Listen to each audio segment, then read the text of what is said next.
Egypt opens ancient tomb with 40 mummies hidden in desert, untouched for centuries. In the many centuries since the last great Egyptian dynasties fell, Egypt itself has become a hotbed for archaeological discovery. Perhaps this has to do with their unique belief system and rich cultural heritage, but perhaps it's because there's still so much left to discover beneath those expansive desert sands. Egypt saw a boon of archaeological discovery back in the late 1800s and beginning of the 1900s, but much of the subsequent discoveries after that were few and far between. Recent years have seen the long drought of discovery finally end. Over the last 2 years, a large number of new discoveries in the region have recaptured the world's attention. Sunny morning. The sun had barely risen over the Tuna el-Gabel necropolis in Egypt's Minya Governorate.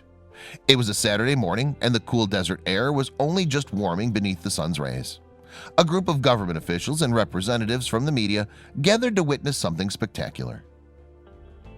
By invitation. It wasn't something new these gathered journalists and officials were there to see, but something very old. Archaeologist Mohammed Ragab and Egyptian Minister of Antiquities Khaled el-Anani led the way as the invited guests made their way down a ladder and into an underground chamber. The necropolis. The sandy soil of Tuna el-Gabel had been cleared away over the previous months in order to accommodate not only the archaeological team, but the eventual reporters that would be invited to see the newest find.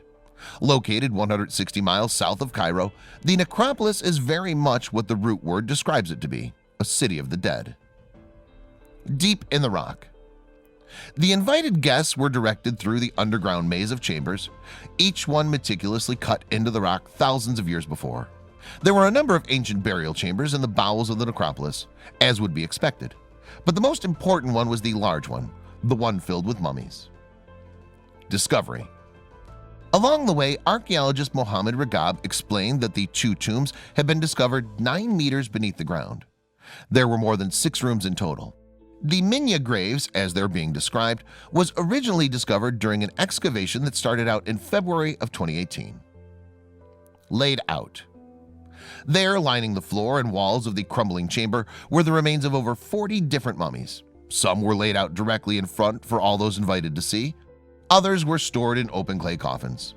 Even an amateur Egyptologist could tell these weren't the mummies of pharaohs, but something else entirely. 40 is a lot.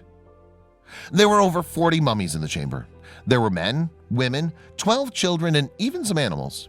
Despite the thousands of years that had passed since their burial, many of these bodies still had fragments of colored cartonnage covers near their feet. This material is made from layers of linen or papyrus covered in plaster. Cartonnage. For those who don't know, the melange of paper and plaster known as cartonnage was most commonly used in ancient Egypt's funerary masks. It's not surprising to find such a thing in an Egyptian tomb, but what's surprising about it is that from a more recent period in Egyptian history, the first intermediate period to the Roman area. Ptolemaic. The necropolis dates back to the Ptolemaic dynasty, which was founded in 305 BC. Also known as the Pharaonic Late Period, this period represents a time when ancient Greek rulers reached the height of their power. It falls between the conquests of Alexander the Great and the rise of the Roman Empire, both of which affected Egypt's culture as well. Good condition. Mummification is, of course, closely associated with the cultural norms of ancient Egypt, but they weren't the only culture to adopt such a practice. Even during the reign of Ptolemy, the successor to Alexander the Great, the practice persisted. The mummies in the tomb at Tuna el-Gabel were actually in great condition. Typical style. Despite the fact that there were so many bodies in the chamber, the tomb represents a typical burial style. The fact that some mummies were in sarcophagi and others in simpler clay tombs makes it clear that the people buried in this part of the necropolis were of some import, even if they weren't pharaohs. Middle class. The tomb was what is known as a communal tomb, and experts believe that it probably belongs to a middle-class family of the Ptolemaic period, though they believe it could just as well belong to a family from the early Roman or Byzantine periods. Either way, the antiquities minister considered it to have belonged to a pretty bourgeois family. Decorated. The archaeologists also discovered pottery, papyri, and colorful mummy cases. Many of these items appeared to have been decorated with some form of demotic handwriting. This form of ancient Egyptian script was only ever used by ordinary people, lending more credence to the idea that these were the tombs of the common man. Varying styles. The methods used in burying the mummies inside the maze of tombs vary in style, explained Mostafa Waziri, the Secretary General of the Supreme Council of Antiquities. He mentioned this in order to explain why some mummies were in wood or stone sarcophagi, while others were buried in sand, in the stone niches, or else laid down on the floor. Pets too. Archaeologist Mohammed Ragab also mentioned that the presence of the mummified pets showed their importance in Egyptian culture. These pets, most of them were dogs incidentally, were so beloved by their owners that they buried them in their own tombs. That way they could find their way to the afterlife together. More tombs. Fathi Awad is the director of Tuna El Gabal, and he was on the site for the unveiling as well.